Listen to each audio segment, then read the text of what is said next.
would and should the U.S. actually commit U.S. troops to defend Taiwan if China were to move?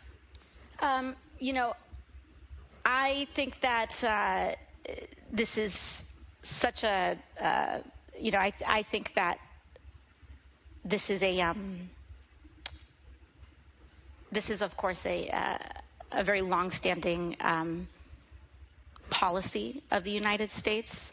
And I think what we are hoping for is that we want to make sure that we never get to that point.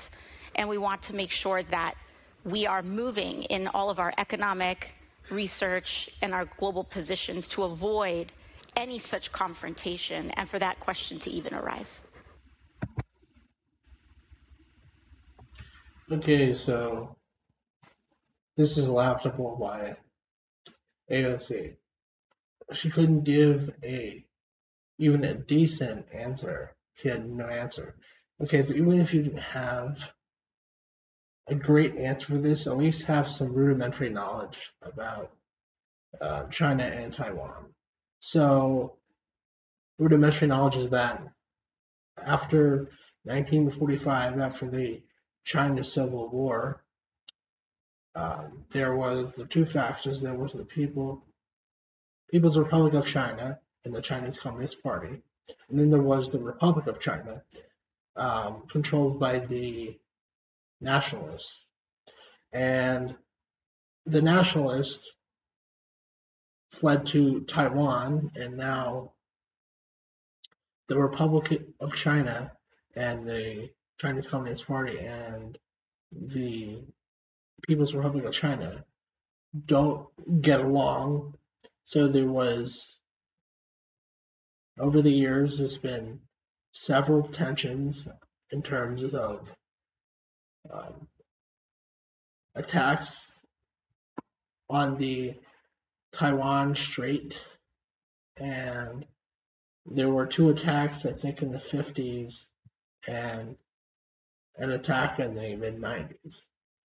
And to this day, there is tensions both politically, economically. There is trade restrictions, embargoes, sanctions, cyber attacks, you name it, against these two countries. Because even though the People's Republic of China never governed Taiwan, Taiwan was under control of the Japanese.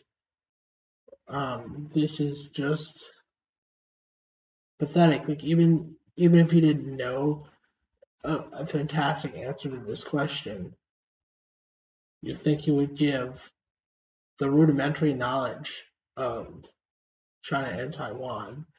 And because now Taiwan is a big producer of semiconductors, that's why Trump did the chips deal over in Taiwan, because they want to invest all that money and an effort into making electronics, making these chips to incentivize jobs here in America. But a laughable performance on her part, and I don't see AOC getting the nomination because they didn't give it to Bernie, and she's even more of an invalid than Bernie.